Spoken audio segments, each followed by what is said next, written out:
Alright, evening gentlemen, how you doing? I'm Michael Graham. I'm going to give you a speech about the basics of running. As you can tell, I got famous runners up here. To my right, it's Stephen Prefontaine.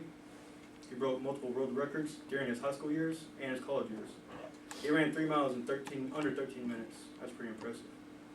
To my left, I got Dean Karnassus.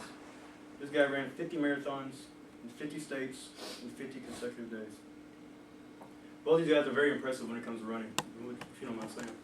But what they have in common is they know how to prepare, how to execute, and how to finish a run, and what to do after the run. During running, it's best to stretch before, keep at a steady pace during, and stretch and hydrate immediately right after your run. Alright? First thing we're going to talk about is stretching. Stretching for the long run. Stretching does so many things for you. There's so many benefits. Well, one of the greatest things it does is it warms up your body, letting you know that you're about to go for a workout.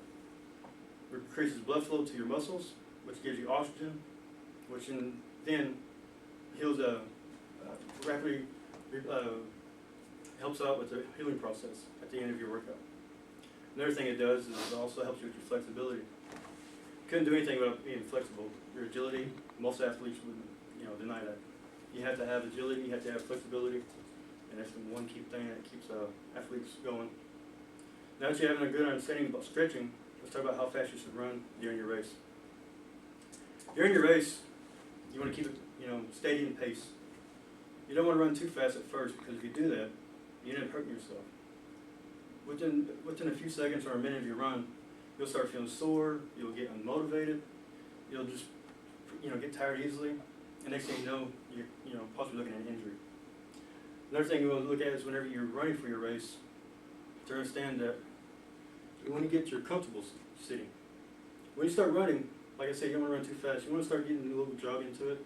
And then you want to get a comfortable pace. Once you get that comfortable pace, you can keep your endurance as long as you can.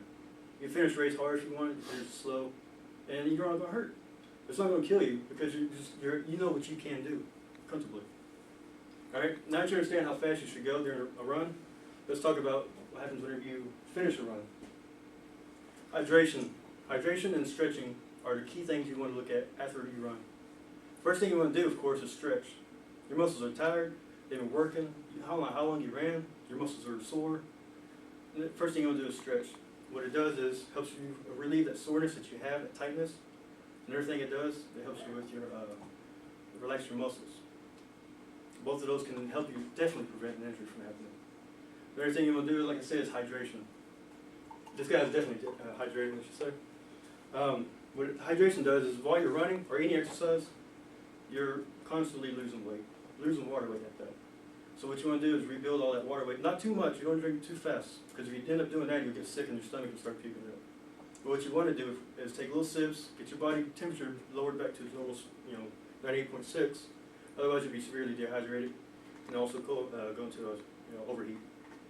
So now that you guys have an understanding of why you need to, of stretching before running, keeping your steady pace during, and stretching and hydrating immediately after the run. Like I said in the first paragraph, first thing we talked about was our stretching. There's many key benefits into that: flexibility, good circulation, warm it up. Then again, you also have keeping your pace. Like I said, we talked about that. You want to start too fast, you'll wear yourself out and become tired too easily. And of course, we finish off with hydration and stretching once again, knowing how to control your stretching and your body temperature at the end of it. Let me ask you guys: do you like running? Nobody likes running. I love it. I always try to see how fast I can run, how much further I can go, and see if I can beat the guy who I'm racing against. Most people don't have that mentality. They don't understand that running is fun to them. It's not. But I challenge this to you guys. I challenge you to go out and read as much as you can. Learn by trial and error. Learn by reading books, magazines, looking on the internet, and see how you can help your performance in your run. Because I guarantee you, once you start running and you start getting that speed and you understand that running is great, you'll definitely appreciate it. And you'll definitely appreciate it even more when you understand that people in wheelchairs cannot run at all. All right, thank you very much, gentlemen. I appreciate your time, and that's the conclusion of my speech.